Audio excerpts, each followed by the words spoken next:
Hello students, कैसे हैं आप सभी लोग। तो स्टूडेंट्स, आज की वीडियो के अंदर हम करने जा रहे हैं न्यूमेरिकल्स का सॉल्यूशन नंबर 3 और 4 का। ठीक है, इनके पीडीएफ हमने जो है बना लिए हैं, सारे के सारे सॉल्यूशन हमने करवा दिए हैं। पीडीएफ अगर आपको ये चाहिए, अगर हमें चैप्टर नंबर 1 का पीडीएफ चाहिए तो आप इस व्हाट्सएप नंबर पर कॉन्टैक्ट कर सकते हैं। ये मैं आपको लिख रहा हूँ यहाँ पर 0336 80 79 808 80 79 880 व्हाट्सएप नंबर है। इस व्हाट्सएप नंबर पर आप कांटेक्ट करके ये जो है पीडीएफ ले सकते हैं। तो इस पीडीएफ की कुछ ना कुछ फ़ी रखी गई है, क्योंकि मेहनत से बनाए गए हैं, देखे गए हैं, ठीक है ना, टाइम कंज्यूमिंग चीज़ है, तो इसकी फ़ी रखी हुई। जब हम आपको वहाँ पर ही बताएंगे कैसे आप पे कर सकते हैं और कितनी फ़ीस है। ठीक है, ओके। तो देखें, ये हमारे पास पहले तो हम सवाल लोग समझ लें जिसके लिए आए। तो मैंने इसको यहाँ पर ऐसे जो है पीडीएफ के फॉर्म में समझा रहा हूँ, क्योंकि यहाँ पर ऐसे राइट करना, अगर मैं लिखूँगा, लिखना मुश्किल नहीं है, सॉल्व मुश्किल नहीं है, बट राइटिंग इतनी अच्छी नहीं आएगी और समझ आपको कम आएगा, तो इसलिए मैंने इसको सॉल्व करके समझा रहा हूँ। ठीक है, तो हमारे पास रिएक्शन है, एक रिएक्शन है जो कि हमारे पास चल रहा है। ये रिएक्शन है 2Al प्लस का 3Cl2 जो कि प्रोड्यूस कर रहा है 2 मोल एल्यूमिनियम क्लोराइड के। ठीक है, ये है यहाँ पर, ये सवाल आप देख सकते हैं बुक में गिवन है, एल्यूमिनियम क्लोराइड। ठीक है, तो ये हमें क्या है, ये रिएक्शन चल रहा है। तो भाई जब हमने एल्यूमिनियम को रिएक्ट करवाया Cl2 से क्लोरीन गैस के साथ 650 डिग्री सेंटीग्रेड पर, यानी ये जो काम चल रहा है प्रैक्टिकली काम चल रहा है, ये थ्योरेटिकल काम नहीं है, प्रैक्टिकल काम, एक्चुअल काम है, प्रैक्टिकल परफॉर्मेंस हो रही है। ठीक है, तो जब हमने इसको इससे रिएक्ट करवाया तो हमारे पास हमने कुछ वैल्यू रखी एल्यूमिनियम की। हमने कहा यार हम 160 ग्राम लेंगे एल्यूमिनियम की क्वांटिटी 160 ग्राम, और क्लोरीन की क्वांटिटी कितनी है, एक्सेस है, यानी ख़त्म ही नहीं। तो लिमिटिंग रिएक्टेंट क्या हुआ, एल्यूमिनियम है, पता है हमको। तो हमारा कितना यानी AlCl3 प्रोड्यूस हुआ, प्रैक्टिकली हमको पता चला रिएक्शन करवाने के बाद कि 650 ग्राम का भाई प्रोड्यूस हुआ है। तो मैंने कहा यार इतना हुआ है, अब मुझे जो है इसकी परसेंटेज यील्ड मालूम करनी, मुझे इसकी एफिशिएंसी मालूम करनी थी यार, उसकी कैलकुलेशन और उसकी एफिशिएंसी में कितना डिफरेंस है। तो इसके लिए मुझे परसेंटेज यील्ड मालूम करनी है। What is the percentage yield of LCl3। ठीक है ना, यहाँ पर 3 आएगा, गलती है। तो हमें परसेंटेज यील्ड मालूम करनी है, ठीक है ना। तो देखो, सबसे पहले डेटा बनाएंगे हम लोग। तो डेटा क्या कहता है, डेटा कहता है कि गिवन मास कितना है एल्यूमिनियम का 160 ग्राम, और AlCl3 कितना प्रोड्यूस हुआ है 650 ग्राम।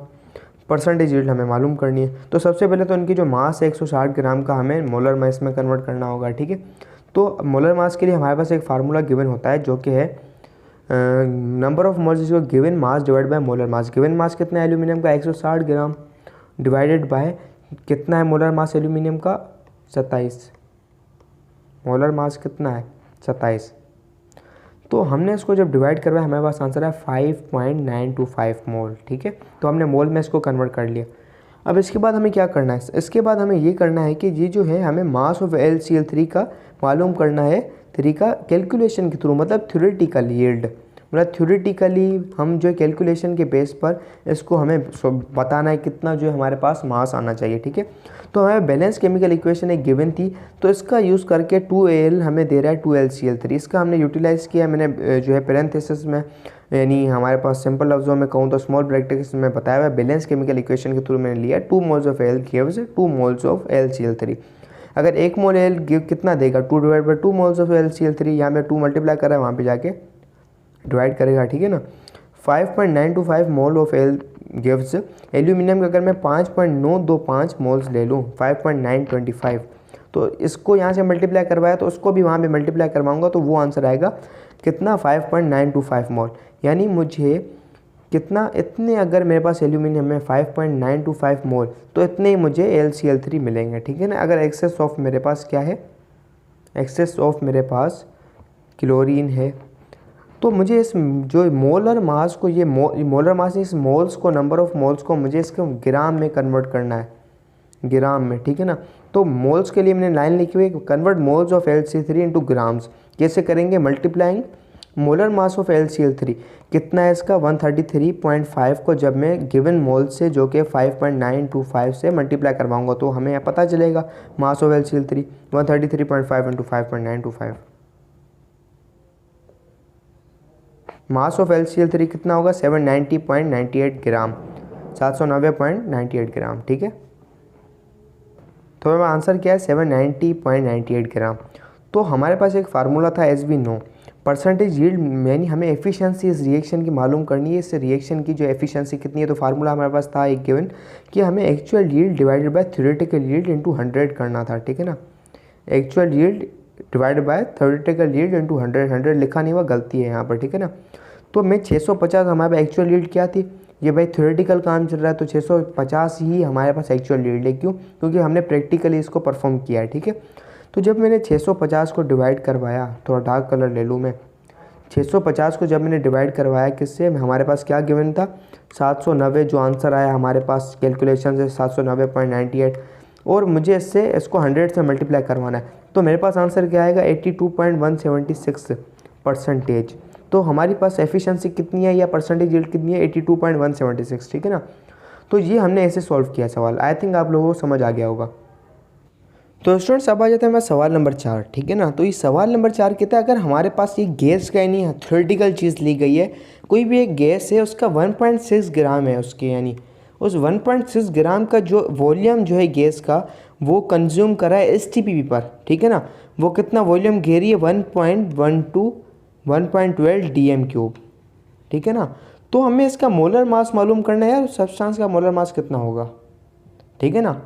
मोलर मास मालूम करना है हमको, 1.6 ग्राम है तो उसका मोलर मास कितना होगा सब्सटेंस का, ठीक है ना।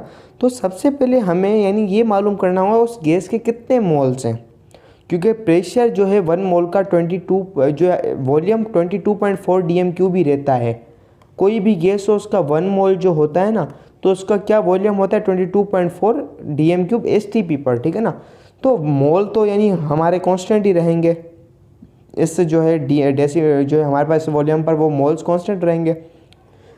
तो मैंने डेटा बनाया given mass of gas is equal to 1.6 ग्राम, volume occupied by gas is equal to 1.12 ग्राम, find molar mass of gas. Gas का नाम नहीं पता तो मैंने गैस लिख दिया, ठीक है। तो सॉल्यूशन है first find number of moles of gas के, कितने नंबर ऑफ मोल्स हैं गैस के, ठीक है ना। फिर हम मास मालूम कर लेंगे इजीली उस फार्मूले से। हमारे पास ये वाला जो फार्मूला है number of moles is equal to given mass divide by molar mass, ठीक है ना। तो पहले हमको नंबर ऑफ मोल्स मालूम करने पड़ेंगे इसके लिए, क्योंकि हमें यहाँ पर नंबर ऑफ मोल्स चाहिए, ठीक है ना। हमारे पास सिर्फ और सिर्फ गिवन मास है तो हमें मोलर मास मालूम कर सकते हैं। यहाँ पर हमें सिर्फ एक चीज़ मालूम है तो दूसरी हम इजीली मालूम कर सकते हैं, क्योंकि हमारे पास ऐसी एडिशनल इन्फॉर्मेशन गिवन है, ठीक है ना। तो हमारे पास फार्मूला था number of moles is equal to volume occupied by gas at STP divided by 22.4 DM³, ठीक है ना। हम लिख नहीं रहे, यूनिट को अलग से हम सॉल्व करते हैं, ठीक है ना। तो देखो हमारे पास एक फार्मूला था नंबर ऑफ मोल्स कितने होंगे गैस के, तो वॉल्यूम कितना है ऑक्यूपाइड गैस का और डिवाइड बाय 22.4, ठीक है ना। तो गैस का वॉल्यूम हमें ऊपर गिवन है 1.12, ठीक है ना DM³, और हमारे पास क्या उसको डिवाइड करवा दिया 22.4 से, तो इजीली हमें नंबर ऑफ मोल्स मालूम चल गया 0.05 मोल है यार उस गैस के, तो 0.05 मोल हैं उस गैस के। तो अब इससे मुझे पता चल गया, अब मैं इजीली जो है नंबर ऑफ मोल्स फाइंड कर सकता हूँ, ठीक है ना। इजीली हम फाइंड कर सकते हैं find molar mass of given gas. तो मैंने यहाँ पर स्टेटमेंट भी लिखी हुई है, ठीक है। एज वी नो, जैसा हम जानते हैं number of moles is equal to given mass divide by molar mass, ठीक है। तो जब मुझे अगर नंबर ऑफ मोल्स जो है गिवन है, मुझे मोलर मास जो मालूम करना है, तो ये मोलर मास यहाँ पर डिवाइड कर रहा है, वहाँ पे जाके मल्टीप्लाई कर रहा है, तो वहाँ पर ये नंबर ऑफ मोल्स क्या करेगा, वहाँ पे मल्टीप्लाई करेगा, यहाँ पे आके डिवाइड करेगा। तो हमने इसको ऐसे समझ लो चेंज कर लिया, ठीक है। तो ये फार्मूला हमें मिल गया molar mass is equal to given mass divide by number of moles. Given mass कितना था ऊपर 1.6 ग्राम, ठीक है ना ऊपर, उसको जब मैंने डिवाइड करवाया ग्राम को कितने से 0.05 मोल से, ठीक है ना।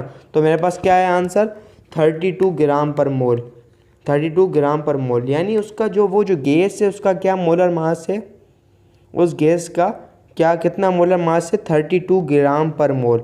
तो मुझे लगता है ये गैस को क्या नाम क्या होगा इस गैस का, मुझे ये बताओ आप लोग। 3 सेकंड का टाइम है, 1 2 3, सोच लिया है तो कमेंट सेक्शन में लिख दो। उस गैस का जो है मोलर मास इतना है तो उस गैस का नाम क्या है। तो उस गैस का नाम होगा सल्फ़र, ठीक है ना। वो सल्फ़र गैस होगी जिसका जो है मोलर मास है 32 ग्राम पर मोल, ठीक है। हमें पता चल गया वो सल्फ़र गैस है, ओके। तो आई होप आप लोगों को समझ आ गया होगा। तो मिलते हैं नेक्स्ट वीडियो के अंदर, तब तक के लिए अल्लाह हाफिज़, गुड बाय।